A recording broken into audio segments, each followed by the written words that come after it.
Hello, this video is about moral imagination. What is moral imagination?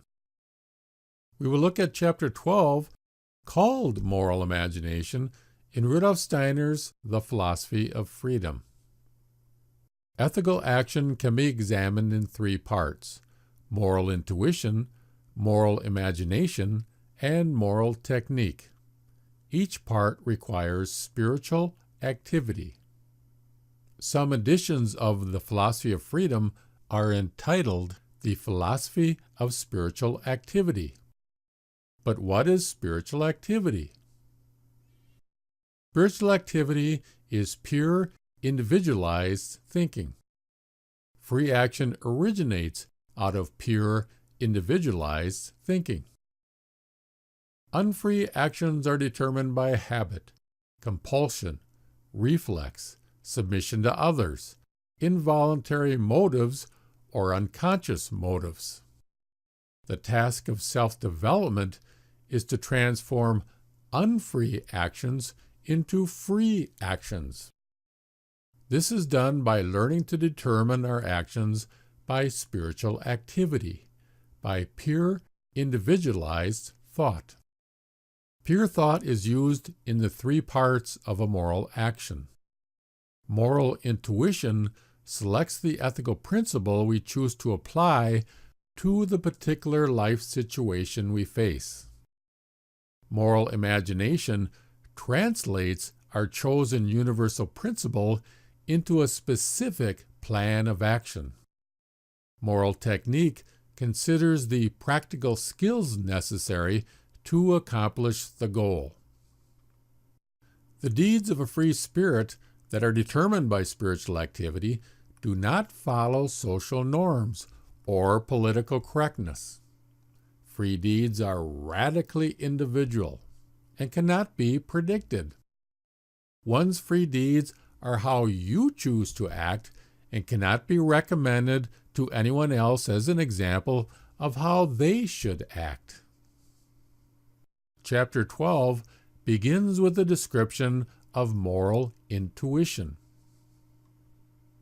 A free spirit acts out of his impulses, that is, from intuitions selected by thinking from the whole of his world of ideas.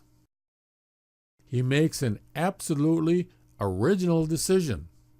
He does not care what others have done in a similar situation. He does not care what others dictate should be done. He has purely ideal logical reasons that lead him to select one particular concept from the sum total of his concepts and translate it into action. The life situation we face is conceptualized and brought into a pure reasoning process within our conceptual world that includes our ethical principles. Pure individualized thought then selects the ideal principle that we wish to realize in our action. But before we can act, this universal principle has to be translated into a specific goal. Moral imagination envisions the details and specifics of the action before we carry it out.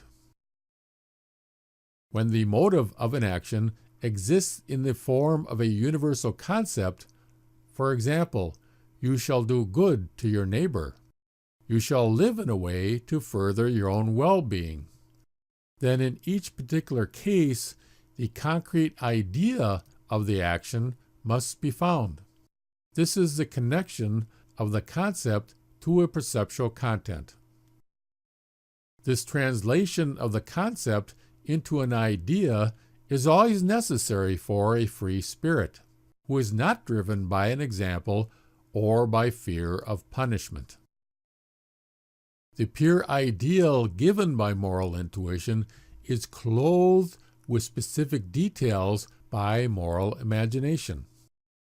This imaginative process creates an original solution to each particular life situation we face. Concrete ideas are formed by us based on our concepts by means of the imagination. Therefore, what the free spirit needs in order to realize his concepts, in order to assert himself in the world, is moral imagination. Moral imagination is the source of the free spirit's action. The free spirit is not a spectator. He takes action. We all have complained, felt victimized, and told others what should be done. But merely complaining and preaching is morally unproductive. Only people who have moral imagination are actually morally productive.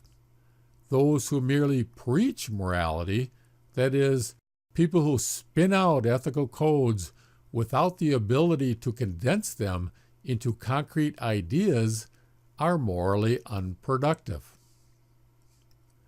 They are like the critic who can explain very intelligently what a work of art should be like, but is himself incapable of producing anything creative. An ethical individualist is a knowing doer. The critics are knowers who do nothing productive. The social and political critics, drawing all the media attention these days, serve little value to society. They demand that others should do what they say, while they remain unproductive or even disruptive.